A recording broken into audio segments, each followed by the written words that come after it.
Hey guys, இது என்னுடைய Munnar honeymoon part 2. Next day morning வந்து எழுந்த உடனே சாக்லேட் ஃபேக்ட்ரி போய்ட்டு சாக்லேட்ஸ் பர்ச்சேஸ் பண்ணிவிட்டு அங்கேருந்து ரோட் சைட்லேயே பியூட்டிஃபுல்லாக இருக்கிற வாட்டர் ஃபால்ஸை நின்று ஒரு 10 நிமிஷம் நல்லா ரசிச்சுட்டு நாங்கள் ஸ்ட்ரெயிட்டாக ஃபர்ஸ்ட் எங்கே போனோம் அப்படின்னு பார்த்தீங்கன்னா வந்து மூணாரில் இருக்கிற ஃபோட்டோ பாயிண்ட்டை போனோம் காய்ஸ். ஃபோட்டோ பாயிண்ட்டில் வந்து நம்மளோட ஃபோட்டோஸை கிளிக் பண்ணுறது கண்டிப்பாக நிறைய பீப்புள் இருந்துட்டு இருப்பாங்கல்ல, அவங்கக்கிட்ட ஒரு வண்டர்ஃபுல் பிக்சர்ஸ் எல்லாம் கிளிக் பண்ணிவிட்டு அங்கேருந்து நாங்கள் ஸ்ட்ரெயிட்டாக விசிட் பண்ண பிளேஸ் என்ன அப்படின்னு பார்த்தீங்கன்னா மூணாரில் இருக்கிற ஃபேமஸான ரோஸ் கார்டன் தான் காய்ஸ்.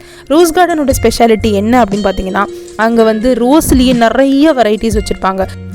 அண்ட் ரோஸ் மட்டும் இல்லாமல் வேறு சில பூக்களையுமே இங்கே நிறையா கலெக்ஷன்ஸ் வச்சுருக்காங்க. அண்ட் ரோஸ் கார்டன் பார்த்து முடித்த உடனே நாங்கள் எங்கே போகணுன்னு பார்த்தீங்கன்னா கவர்மெண்ட்டால் மெயின்டைன் பண்ணப்படுற பொட்டானிக்கல் கார்டன் தான் போயிருந்தோம் கைஸ். இங்கேயுமே வந்து பார்த்திங்க அப்படின்னா நிறைய விதமான பூக்கள் இருக்குது. ரோஸிலிருந்து, ஹைபிஸ்கஸ்லேருந்து, லில்லி பூலிருந்து, அண்ட் டூலிப்ஸு, சாமந்தி பூ, அந்த மாதிரி நிறைய பூக்களை வந்து நிறைய விதமான கலர்ஸில் வந்து நம்ம இங்கே பார்க்க முடியும். இந்த கார்டன் வந்து கவர்மெண்ட்டால் மெயின்டைன் பண்ணப்படுறது அண்ட் ரொம்ப நீட்டாக க்ளீனாக சூப்பராக மெயின்டைன் பண்ணிகிட்ருக்காங்க கைஸ். இது பார்த்து முடித்த உடனேவே நாங்கள் ரூமுக்கு போயிட்டு அங்கேருந்து ரெடியாக வீட்டுக்கு வந்துட்டோம். Follow for more. பாய்.